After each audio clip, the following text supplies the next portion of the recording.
Many of us here in the cryptocurrency space probably fell through some sort of a rabbit hole into discovering what money is. Not what it does, but really how the system works and what negative interest rates are, the world debt clock, and who do we really owe that money to?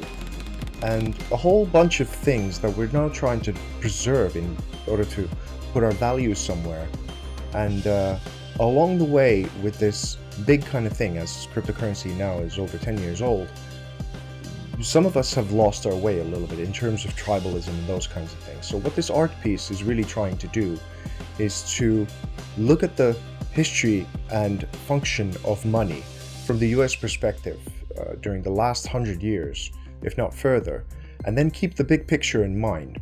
Yeah, I mean, I realized how bad it was, and the first thing I did was just go out and buy some gold.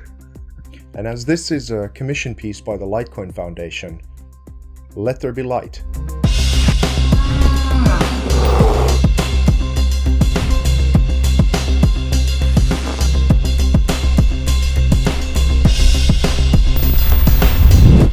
So the lower quarter of this art piece has the Jekyll Island, where the secretive 1910 meeting by these bankers took place that birthed the Fed. And the Fed is also their central, somewhat hidden figure. And the US dollar is what makes up the silhouette structure. The $1 in particular, because it has the all-seeing eye. And if you look at the Giza pyramid, it's the most stable structure we have on Earth. And that is one part of the wish of how to build a nation. But as most of us who've been, on the internet, have seen some things referring to maybe some things that aren't only about a stable structure, but some sort of a conspiracy rabbit hole. So there is the Dutch tulip mania that is referenced with the pyramid, because it might be the biggest Ponzi scheme of all time, but also the Jordan Peterson lobster, that we share a neurology with this crustacean that is millions if billions of years old, and somehow hierarchy and competence plays a part. So it's not this or that. It's not only good and bad, but it's certainly a very difficult topic to get to the bottom of, because even if you look at someone like Senator Ron Paul, when he directly confronts the director of the Fed, he doesn't seem to get clear-cut answers. So what hope do we have? Are U.S. Treasury bonds still safe to invest in? Very much so. I think this is not an issue of credit rating. The United States can pay any debt it has because we can always print money to do that. So there is zero probability of default. I heard that too, and I thought I was dreaming when I thought it was like an April Fool's type of joke. To me, none of it ever made sense. That whole system didn't make sense. And when I really learned about what Bitcoin was, what Litecoin was, it made sense. And on the right side of this dollar silhouette, you have the crypto Trojan horse that is now entered into the central arena as a decentralized force that is engulfed in another kind of pyramid. That is the Nikola Tesla quote of, if we only understood the significance of the numbers 3, 6, and 9, we would have the keys to the universe, or secrets of the universe. And basically that is to do with some of the culture wars that we're fighting, and we're all over the world starting to sense this hint of communism all over again, and these ideas that we're an internal tabula rasa, and human beings can just be programmed endlessly, and we don't really have genetics and biology and these kinds of things. But the perspective that I'm bringing to this here is that we didn't invent mathematics, we discovered it. In the beginning, God said, the four-dimensional divergence of an antisymmetric second-rank tensor equals 0, and there was light. Ladies and gentlemen, this is the equation for light. And there's clearly laws to the universe and some sort of a way that this whole place functions that we're attempting to discover, and all of that is the left and right side of this. And the central figure is the $1 made into "We love decentralized," so one love type of a text, as we try and make sense of this system. So we eventually will end up in this blockchain made sky, so that we'll have at least half decentralized systems competing with the centralized ones, so they keep each other in check. it's contributing to freedom of money, not necessarily freedom of speech, and money is kind of a form of speech. So in that sense, it is. If they can shut down all your bank accounts and prevent you from making money or even spending it, then you have no voice, effectively.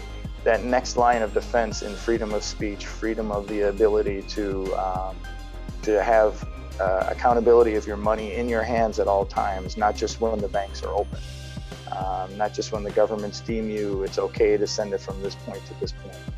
For people like Julian Assange, where freedom of speech is really important, if their money is being controlled by the government, then they don't have a voice, right? They can be kind of stopped from doing what they're trying to do.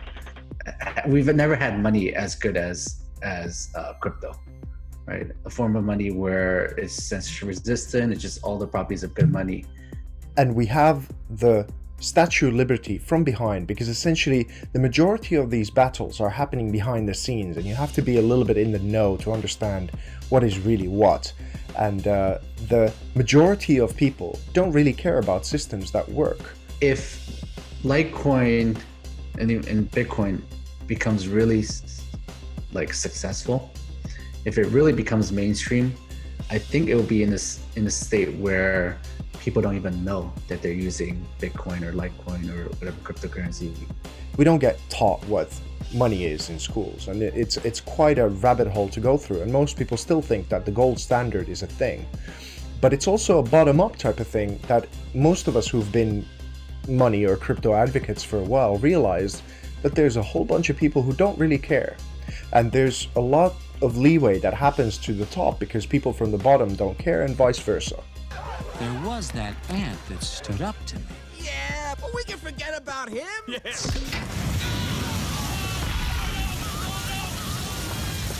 You let one ant stand up to us, then they all might stand up. The kids that are growing up today, they don't know a bank that pays interest. 70s, 80s, 90s.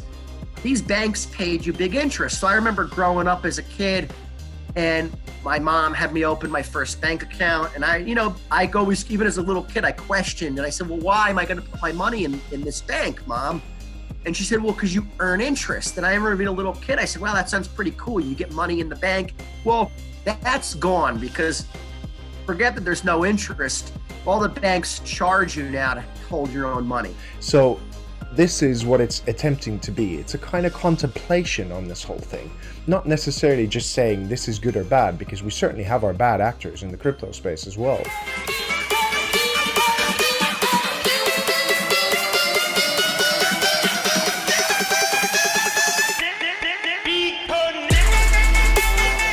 But we do see this as a very, very hopeful innovation, and maybe it is only a small percentage of the projects that are great, that are going to be functional, but those are the ones that are going to usher in the new world. I also use the theme that I've used a couple of times before in an art piece, because the tribalism has become quite evident. So if art really is to do a service to this space, if an artist really has a function, I think what we are allowed to do is to keep the big picture in mind and what we're really up against here, in order to update a whole world economy system to something that is a little bit more functional. So the Statue of Liberty, the Torch of Liberty, is pointing towards the moon and earth as an amalgam, because we all want to do well. We want to moon and we want to thrive, and if none of us do well, then we're doomed as a human race. So the aspiration towards the high, towards the big market cap or functional systems or competence is absolutely necessary. But we also want to know why we're doing it. And when we first went to the moon, actually what ended up being the most important photo was that of the Earth, because we realized that among this vast emptiness and darkness, there was this beacon of hope and light in our home, and it changed our consciousness and the way that we look at this planet and us as a species forever. And the whole goal of what we're trying to achieve here is a functional Earth. You always hear the when Lambo, when moon, and everybody's so financially focused. We're doing this to create a better world. We want to make sure, hey, is the world still a good place? Was this created properly for people? Was it rolled out for the good of society? And are people benefiting from this? So we always want to stay grounded to that. This whole mess is preserved for future generations from those of us passed along who fought the fight and hopefully managed to make an integral crypto system for the world to use. The interviews for this piece of what we did with Charlie Lee, David Schwartz, and Johnny LItecoin were essential in order to get to the gist of what this whole thing is about. I don't know how many times I heard, well, Litecoin's irrelevant at this point. They haven't done anything to progress technologically. They haven't done anything to progress socially. They haven't really done anything. They're just kind of relying on their name and their reputation, and that's it, right? Imagine, a king, and then there are princes that come after that, right? So if you were to take down the king, you still have to go to the next heir, and the next heir, and the next heir, and that goes on and endures, right? So even if someone were to be able to take out Bitcoin per se, there's still Litecoin. If they were to take out Litecoin, what else is there, right? So I mean, this entire space has grown to a point where you cannot sustainably attack everything and win. Bitcoin and crypto has become like very similar to religion, with the different forks and the different communities trying to say their coin is the real Bitcoin. And when it becomes religious, it becomes impossible to kind of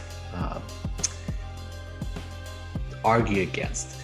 And it's kind of like in one way, Satoshi kind of acted like God, is that he made the creation, then he needs to step back from commenting. There are certain individuals who say that they have the tablets. Or that Satoshi appears in their dreams, right, and talks to them. The LItecoin Foundation Commission also included a performance and a new keynote at the Cosmopolitan Hotel for the LItecoin Summit of 2019. And most graciously, a whole art room to myself. And for the first time inside of a conference, I was able to shut the doors and do a collaboration with the Bitcoin family man, Mr. Didi Taihutu. And it's going to become Bitcoin Atlas carrying Bitcoin, and Bitcoin carrying him and his family from here on out, when that's going to be at the beginning of the year. But this glorious space was something that I truly appreciated, as well as, of course, the opportunity to speak. And at the very end, with the fireside chat with Charlie Lee and the Wild West crypto guys, we did a live auction, and John Kim, the Litecoin evangelist, did an incredible job getting the whole room fired up. And we're going to start the bidding at 10 Litecoin. We got. Hey, what I got? That's very important. Charlie will be signing it. Bitcoin Ben had 10. Okay.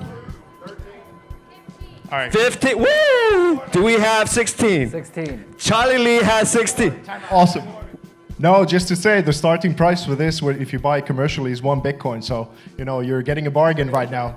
All right, what do we got over here? 28. We're up to 28 now. 30 for Bitcoin Ben. 35. Way to go, Jürgen. Yo! 40 Litecoin, an ounce of gold, a Rolex watch. 35 Litecoin and 1 ounce of gold. Whoa, that's... But gold's not money, though. That's 60 Litecoin. Do I see 61 Litecoin? No, listen. No, All I'm being the babies. serious. Think about the poor kids that Roger Ver talks about. I don't know if you guys saw the talk by David Burkett this afternoon about Mimblewimble. So we are actually going to fund David Burkett to work on Mimblewimble extension block on Litecoin. This is actually going to help pay for Mimblewimble. But if you actually win that painting and that money goes to develop Mimblewimble extension blocks, I mean, I think that's a huge story. 61. 61! High five for 61. Boom. There are helpless dogs in this world that needs. Stripping doesn't count. I will not pay for that. We're going to give you money to get back off stage. Young lady, I can't let you win. I love you, but I can't let you win. I'm willing to put up my 60 Litecoin if everyone in the room will match the 60 Litecoin. And I am going to donate this and put it towards another auction at my charity event in April. So 61 Today? versus. And All right, 60. We got 70, 80. We're in for 10. 90. 91, 92, 93, 94, 95, 500. Okay, I can't count that. That's okay. We don't need to. Give his address and just ship it. Okay, Yeah. So what we'll do is we'll have Ben's address available. so I feel like I sort of kind of estimate there's about 120 total. Babies, dogs, Going once. puppies. Going twice. Going 3 times. Auction is done. Thank you, Ben. 120. Thank you, everybody. Litecoin. Thank you, everybody. But what was so beautiful is that he's now going to take this art piece back to Texas, and they're going to do a re-auction so that new money is going to be coming into his charity of choice, which is people who are suffering with leukemia. So it's a full circle and an incredible project altogether. Right now, one thing to say as well, one thing that was fun, because obviously the LItecoin Foundation forked out the money to put this. Yeah. Right after I said to David Schwartz, I was like, I just became a cheaper date for you. Because Yeah, because it exactly. came back. Yeah. And what really moved me was that a friend of mine's kid, his daughter just perished from leukemia just a while ago. And it was a really... That's a crappy thing. Yes. And it was getting close to the end, and I wanted to do something for them. So I made an art piece, something really happy and cool that was dedicated to her, and I made a promise to my friend that I will never sell this. So there's an art piece towards this little girl, and he got to see it, and they had a really cool moment with the art piece, and it's not long after that she passed. Okay. So that was something that now that I got to learn this brought it a whole new loop. It is, comes and full there's circle. new loops coming, because Yes. Charlie Lee, obviously, what gives art value often is provenance, where it's been, who is with, and those kind of things. So the foundation is there, but Charlie Lee personally signed this now as well. There's nothing wrong with us opening doors for other people. It's not like we're trying to open a door and shut it immediately behind us. But I'm about helping all cryptos. Any crypto project that I see is really trying to promote adoption and do good. They have they have 2 thumbs up for me, and I'm all about what they're doing. So With like Litecoin, we're looking at global adoption, right? And so with global adoption, you're not just talking about like you're doing a beta test within a city, a singular city like Chicago or something, and it's not necessarily going to go beyond that area or whatever.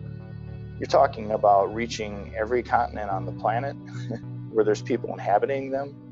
It's like the misunderstood little brother or sibling, right? So, but it's close enough to its older sibling that it can cause tension when it's successful. My absolute respect to the LItecoin Foundation, because the things that you push, the MMA, the Miami Dolphins, helping people like me to bring the cultural side in order for us to reach the mass adoption, to reach the blockchain made sky, is something that is very necessary, and I applaud you for it, and thank you very much.